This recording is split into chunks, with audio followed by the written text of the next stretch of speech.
Hello everyone, இன்னைக்கு 10th Physics Unit 1 Answer Briefல third question பார்க்க போறோம். If your 5n and 15n forces are acting opposite to one another, அதாவது நமக்கு ரெண்டு force கொடுத்துட்டாங்க 5n and 15n நமக்கு ரெண்டு force இருக்கு.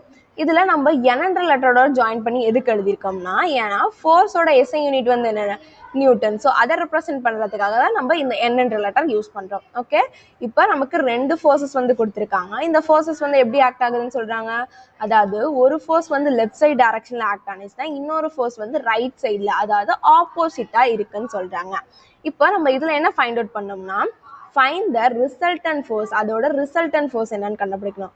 ரிசல்டன்ட் ஃபோர்ஸ்னா என்னன்னா, இப்போ ஒரு ஆப்ஜெக்ட் இருக்கு, அந்த ஆப்ஜெக்ட்ல நம்ம 3 ஃபோர்ஸஸ் வந்து அப்ளை பண்றோம். இந்த 3 ஃபோர்ஸஸுமே காமனா சேர்த்து ஒரு சிங்கிள் ஃபோர்ஸா நம்ம ரெப்ரசென்ட் பண்றதா ரிசல்டன்ட் ஃபோர்ஸ்னு சொல்லுவோம்.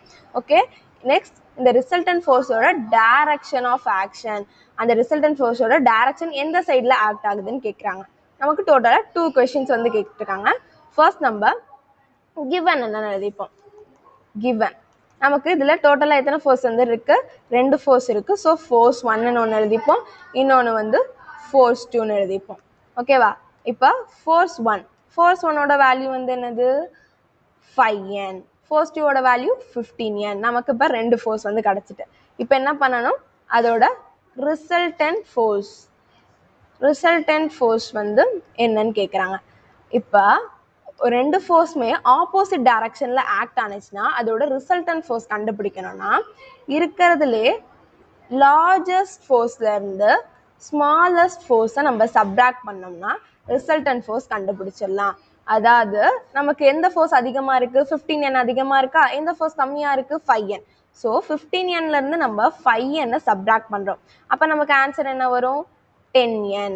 இந்த 10n தான் ரிசல்டன்ட் ஃபோர்ஸ். ஓகே, இப்போ நம்ம ரிசல்டன்ட் ஃபோர்ஸ் ஃபைண்ட் அவுட் பண்ணியாச்சு. இப்போ இந்த ரிசல்டன்ட் ஃபோர்ஸோட டைரக்ஷன் எப்படி இருக்குன்னு கேட்குறாங்க. இப்போ சேம் அதே மாதிரி ரெண்டு ஃபோர்ஸ் வந்து ஆப்போசிட் டைரக்ஷனில் ஆக்ட் ஆகும்போது அதோட ரிசல்டன்ட் ஃபோர்ஸ் டைரக்ஷனும் எப்படி இருக்குன்னா, இருக்கிறதுலே வந்து அதாவது லார்ஜஸ்ட் ஃபோர்ஸ் வந்து எதோ அதுதான் அந்த ரிசல்டன்ட் ஃபோர்ஸோட டைரக்ஷன் சொல்கிறாங்க. இப்போ நம்ம கொஸ்டினில் இருக்கிறதுல லார்ஜஸ்ட் ஃபோர்ஸ் வந்து என்னது 15n தான் நமக்கு லார்ஜஸ்ட் ஃபோர்ஸா.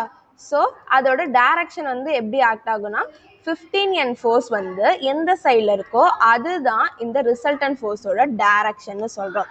ஓகே, நம்ம ஓவராலாக என்னென்ன பார்த்தோம், நமக்கு கிவனில் கொடுத்துருக்கிறது வந்து ரெண்டு ஃபோர்ஸ் கொடுத்துருக்காங்க. ஒரு ஃபோர்ஸ் வந்து 5n, இன்னொரு ஃபோர்ஸ் வந்து 15n.